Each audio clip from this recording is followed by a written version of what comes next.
এইদিকে আমি বসে বসে পিঠা বানাচ্ছিলাম, অন্যদিকে তিনি বসে বসে ফোন দেখছিল। মনে মনে তো ঠিক করে রেখেছিলাম আজকে তাকে দিয়ে সব কাজ করাবো। তার আমার পাশে বসিয়ে সুন্দর করে পিঠা বানিয়ে নিয়েছি, তাকে দিয়ে আজকে আমি অনেক কাজ করে নিয়েছি। হ্যালো বন্ধুরা, আসসালামু আলাইকুম। সবাই কেমন আছেন? শখ করে আজ অনেকদিন পর সকালবেলায় চলে গেছিলাম মায়ের বাড়ি। ভাবলাম সারাদিন অনেকটা মজা করে কাটাই দিব দিনটা, কিন্তু এত সুখ আর আহ্লাদ কি আমার কপালে সইবে?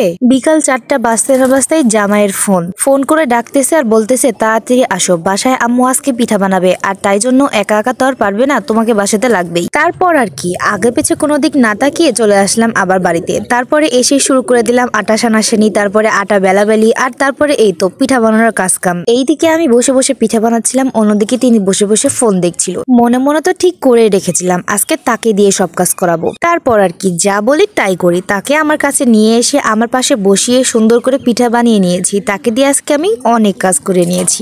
প্রথম তো সে বুঝতে পারছিল না যে কিভাবে পিঠাটা বানাতে হবে। তারপরে আস্তে আস্তে তাকে পিঠা বানানো দেখালাম, শিখালাম। তারপরে এখন সে একা একাই অনেক সুন্দরভাবে পিঠা বানাতে পারছিল। সে বারবার আমাকে বলছিল এগুলো কি আমার কাজ, আমাকে দিয়ে কাজ করে নিচ্ছ। তারপরে তাকে আমি স্পষ্ট করে বলে দিই পিঠাকে আমি একা একা খাবো, যে একা একাই কাজ করব, তুমিও খাবা, তোমাকেও কাজ করতে হবে। যাই হোক, এখানে শুধু আমি আর আমার জামাই যে কাজ করছিলাম তেমন কোনো বিষয় নাই। আমার বাড়ির শাশুড়ি, নানি শাশুড়ি সবাই মিলে একসাথে বসে বসে আমরা এভাবে পিঠা বানাচ্ছিলাম। আমাদের একটা জয়েন্ট ফ্যামিলি, তো আমরা যাই করি সবাই একসাথে মিলেমিশে করি। তারপরে আসি পিঠা ভাজার কাজে। এইটা হলো আমার ছোটখাটো একটা ভাঙ্গাচোরা রান্নাঘর, যেটাকে এখনো আমি পরিষ্কার পরিচ্ছন্ন বা ঠিকঠাক করতে পারিনি, কিন্তু আস্তে আস্তে নিশ্চয় করে ফেলবো। বেশিরভাগ সময় আমি আর আমার শাশুড়ি আমাদের মাটির চুলাতেই খড়ি দিয়ে রান্না বান্না করি, গ্যাস তেমন ভাবে আমরা ব্যবহার করি না। কিন্তু অনেকদিন পর আজকে রাত্রেবেলায় পিঠা বানাবো, তাই হুট করে গ্যাসের আয়োজনটা আমরা করে ফেলেছি। এই জায়গাটা তেমন ভাবে পরিষ্কার পরিচ্ছন্ন আমার করা হয়নি, কিন্তু নিশ্চয়ই আগামী কিছুদিনের মধ্যে করে ফেলবো। তারপর পিঠা ভাজতে আমি শুরু করে ফেলি।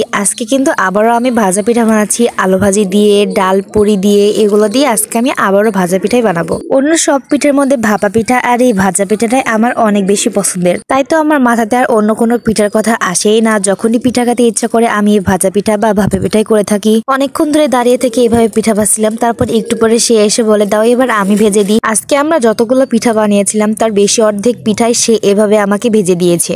বাসাতে থাকলে সে যতটুকু পারে আমাকে সাহায্য করার মতো চেষ্টা করে।